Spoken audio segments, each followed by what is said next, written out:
नमस्कार मेरे प्यारे साथियों, मैं डीपी आज एक नए वीडियो के साथ आप लोगों के सामने। और साथियों, आज का मेरा ये वीडियो एक ऐसे सामान्य व्यक्ति के नाम है जो सेना में नहीं था, किसी बहुत बड़ी खुफिया एजेंसी में भी नहीं था, राव वगैरह का भी पार्ट नहीं था, सीबीआई का पार्ट नहीं था। ये आदमी अनपढ़ था, जिसको गांव की भाषा में, आजकल की भाषा में गंवार कहा जाता है। उस टाइप का ये व्यक्ति था, लेकिन इसके नाम से पाकिस्तान की सेना खौफ खाती थी। और तो और, जहां अमूमन लोग 60 साल में रिटायर हो जाते थे, यह महान व्यक्तित्व 112 साल तक भारत की सेवा की, भारत माता की सेवा की, एक्टिव सेवा किया। 1901 में इनकी पैदाइश हुई। कहाँ पर? पाकिस्तान सिंध प्रांत के पाथापुर गाथार या पीठापुर गांव में। इंडिया के सबसे खतरनाक ट्रैकर, जिनको न जीपीएस की ज़रूरत थी और न ही कोई उसकी ज़रूरत थी ट्रैकर की, नाम था रणछोड़ भाई सवा भाई राबारी। लोग उन्हें पागी के नाम से जानते थे। पागी के दो अर्थ होते हैं, एक तो ये है कि पग मार्क देख करके जो चोरों वगैरह को पकड़वा दे या व्यक्ति को बता दे, उसको पागी कहते हैं। और दूसरा पागी का मतलब जासूसी करने वाला। तो ये जो हमारे रणछोड़ भाई सवा भाई राबारी जी हैं, अर्थात पागी जी, ये अनपढ़ होने के बावजूद इन्हें क्या आता था मालूम है? रेत की भाषा पढ़ना आता था।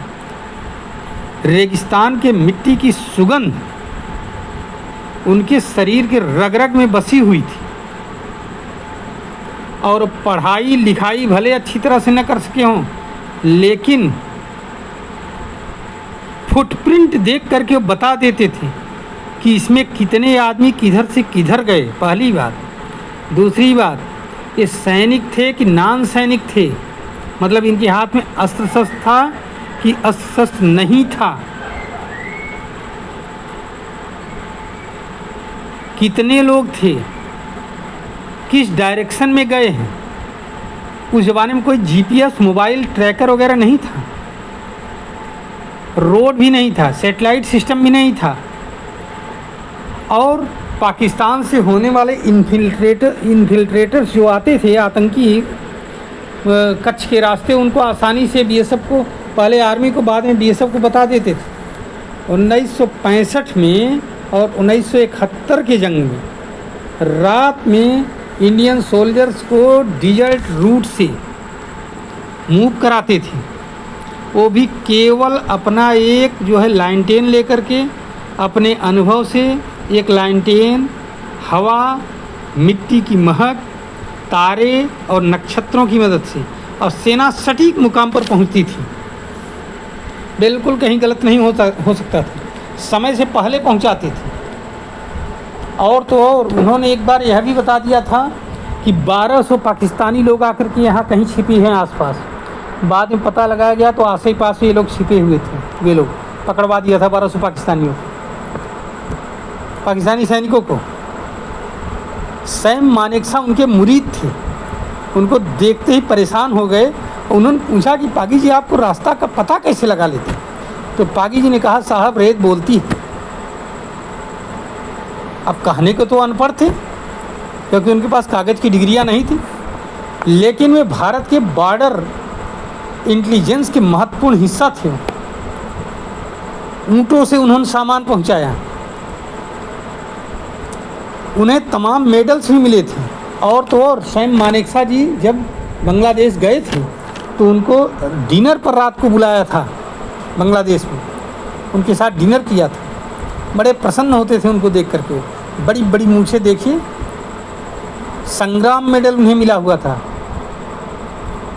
समर सेवा मेडल, स्टार मिला हुआ था, पुलिस मेडल मिला हुआ था। और बीएसएफ ने अभी भी उनके नाम पर एक पोस्ट बनाई है, उसका नाम ही है पागी पोस्ट। देखोगे उसमें है, आप विकिपीडिया वगैरह देखोगे तो उसमें उनका नाम है। 108 साल तक उन्होंने सेवा दी थी और 2013 में 112 साल की उम्र में उनका निधन हुआ था। ये हालत थी। पागी का मतलब यही है। तो इतनी उनके पास उपाधियां थी, इतने महत्वपूर्ण व्यक्ति थे। एक फिल्म भी उन पर बनी हुई है। 2021 में एक फिल्म बनी हुई थी बॉलीवुड की, हाँ, भुज द प्राइड ऑफ इंडिया, और उसमें संजय दत्त उन्हीं के किरदार में थे, पागी जी के।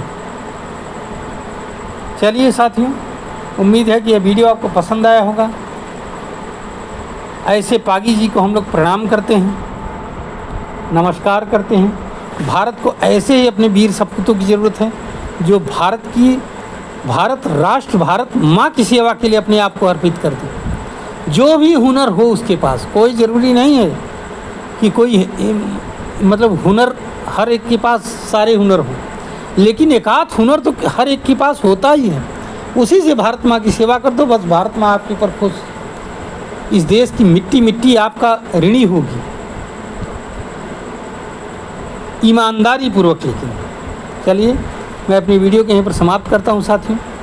उम्मीद है कि आपको ये वीडियो पसंद आएगा। आप इसको लाइक करिए, शेयर करिए, हमारे चैनल को सब्सक्राइब करिए। धन्यवाद, नमस्कार, जय हिंद, जय भारत, वंदे मातरम।